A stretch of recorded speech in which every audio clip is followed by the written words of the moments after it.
السلام علیکم، میں آپ کو تجوید القرآن پڑھاتا ہوں، لیکن اس سے پہلے میں آپ کو ایک پیغام دینا چاہتا ہوں، اور وہ یہ ہے کہ اگر آپ پاکستان سے باہر کسی بھی ملک میں ہے، کسی بھی کونے میں ہے دنیا کی، اگر آپ چاہتے ہیں کہ قرآن مجید پڑھیں، قرآن مجید کے حفظ کریں، یا ناظرہ قرآن پڑھیں، یا نورانی قاعدہ پڑھیں، آپ پڑھیں یا آپ کے بچے پڑھیں، تو آپ کو میں یہ پڑھا سکتا ہوں آن لائن، موبائل پہ بھی اور لیپ ٹاپ پہ بھی۔ اگر آپ کے پاس لیپ ٹاپ کی سہولت نہیں ہے تو موبائل پر بھی آپ اس کو سیکھ سکتے ہیں۔ تو اس مقصد کے لیے آپ میرے ساتھ واٹس ایپ پہ رابطہ کر سکتے ہیں، اور میرا واٹس ایپ نمبر ہے +923139603315۔ اس کے علاوہ جیسا کہ آپ جانتے ہیں کہ قرآن مجید کو تجوید کے ساتھ پڑھنا واجب اور ضروری ہے، تو اس مقصد کے لیے میں نے 1 مہینے کا کورس ترتیب دیا ہے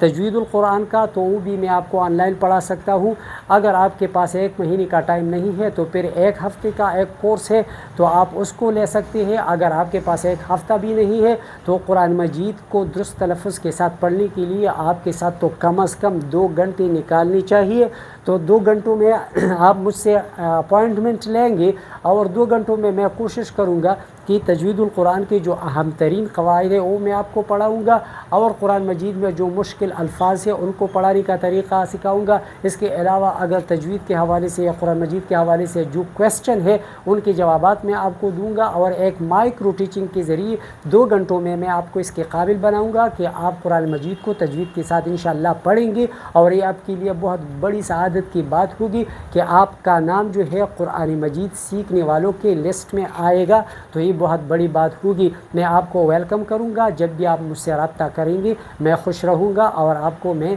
یہ کورس پڑھاؤں گا، تو اس کے لیے آپ رابطہ کر سکتے ہیں۔ ابھی میں آپ کو پڑھاتا ہوں صفات لازمہ غیر متضادہ۔ تو صفات لازمہ غیر متضادہ میں ہمارے ساتھ ایک صفت ہے، اور اس کو تقریر کہا جاتا ہے، تقریر، اور یہ جو ہے ہم اردو میں بھی استعمال کرتے ہیں، بحث و تکرار، یا جو ہے ہم کہتے ہیں اذا تکرر الکلام تقرر فی القلب۔ جب آپ ایک بات کو بار بار دہراتے ہیں تو پھر وہ دل میں جگہ لیتی ہے۔ تو اس طرح جو ہے نا تقریر جو ہے اصل میں دوہرا کرنا، ایک چیز کو دوہرا کرنے کو کہا جاتا ہے، یا انگلش میں اس کو ٹریمرز کہا جاتا ہے، ٹریمرز، اور راشا بھی اسے کہا جاتا ہے۔ اور یہ صفت جو ہے یہ را میں ہے، یہ حرف را میں ہے، اور یہ اس طرح ہوتا ہے، مثلا ہم کچھ لوگ اس کو اس طرح بولتے ہیں الرحمن، یہ جو ہے نا یہ اس کو تقریر کہتے ہیں۔ جب آپ را ادا کرتے ہیں تو آپ کی زبان جو ہے اس پہ ایک راشا طاری ہو جاتی ہے، جس طرح کی زلزلہ آئے، بونچال آتا ہے، اس طرح یہ ہلتے ہیں۔ یا مثلا ہم کہتے ہیں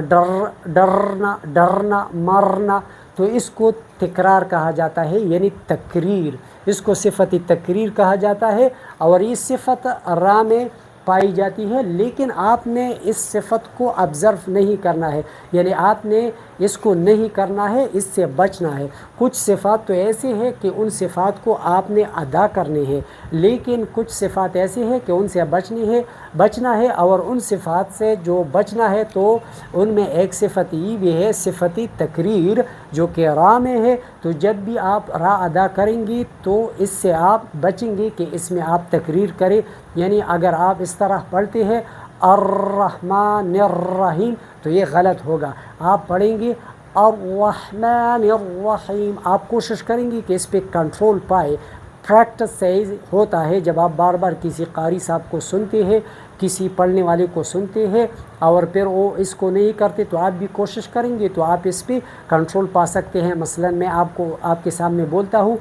الرحمن الرحیم، اب میں نے اس میں تقریر کا صفت جو ہے میں نے اس سے گریز کر دیا، الرحمن الرحیم، تو اس طرح آپ پڑھیں گے۔ پھر ہمارے ساتھ جو یہ ہے صفت نمبر 6 ہے تفشی۔ تو تفشی کی معنی ہے پھیلنا، اسپریڈنگ، اور یہ صفت جو ہے صرف ایک حرف میں پائی جاتی ہے، اور وہ ہے شین، یعنی جب ہم شین کو ادا کرتے ہیں تو یہ آواز ہماری منہ میں پھیل جاتی ہے، جیسے اشہدو، دیکھیں نا، اشہدو، شاہد۔ دوسری حروف میں آواز تو اتنی نہیں پھیلتی، مثلا میں اگر سین پڑھوں، مثلا اگر نستعین تو نس، تو یہ آواز نہیں پھیلتی، لیکن شین اس میں آواز جو ہے آپ کی منہ کے اندر پھیلتی ہے، تو یہ صفت جو ہے اس میں پائی جاتی ہے، اور آپ نے اس صفت کو ادا کرنی ہے، یعنی مطلب ہے آپ نے اس کو آبزرو کرنا ہے اور شو کرنا ہے، یعنی اشہدو اشہدو۔ کچھ لوگ شین کو، خاص کر جو انڈیا کے لوگ ہیں، تو وہ اشہدو شین کے بجائے سین پڑھتے ہیں، مثلا کبھی، یعنی سارے تو نہیں لیکن ان میں اکثر جو ہے نا، یعنی اشہدو کے بجائے اسہدو پڑھتے ہیں، اسہدو۔ یا میں مشاہدہ کرتا ہوں، کہتے ہیں میں مشاہدہ کرتا ہوں، تو شین کے بجائے سین پڑھتے ہیں، اصل میں وہ اس صفت کو ادا نہیں کرتے، اور اس صفت کو ادا کرنے کا مطلب یہ ہے کہ آپ نے اس کی ادائیگی میں، جو کہ جین شین جیم شین لام اس کا مخرج ایک ہے، تو یہ جو ہے نا جب آپ اس کو ادا کرتے ہیں تو اس کی ادائیگی میں آواز منہ کے اندر پھیل جاتی ہے، اور آپ اس کو آبزرو کریں گے، اس کو پھیلائیں گے، تو پھر اس کے بعد جو ہے نا آپ شین کو صحیح اور درست طریقے سے ادا کرنے میں کامیاب ہوں گے۔ اب آخری صفت جو ہے صفات لازمہ غیر متضادہ میں، تو ہے استطالت۔ استطالت جو ہے دراز، یعنی دراز کو کہا جاتا ہے دراز کرنا، یا جو ہے لمبا کرنا، یعنی آواز کو لمبا کرنا، اور یہ صفت صرف حرف واد میں پائی جاتی ہے، اور واد جو کہ آپ جانتے ہیں کہ عربی زبان میں سب سے مشکل ترین حرف ہے ادائیگی کے لحاظ سے، اور بہت کنفیوزنگ ہے، کیونکہ کچھ لوگ اس کو دال ادا کرتے ہیں، یعنی ولدوالین کہتے ہیں، کچھ ازوا ادا کرتے ہیں ولزوالین کہتے ہیں، حالانکہ یہ دونوں نہیں ہے، البتہ زوا کے ساتھ اس کی کچھ نہ کچھ مشابہت ہے، اور صفات بھی اس کے زوا اور ضاد کے کافی زیادہ ہے، مثلا جو ہے استعلاء اور اطباق ہے تو وا میں بھی ہے اور ضاد میں بھی ہے، لیکن دال میں نہیں ہے، تو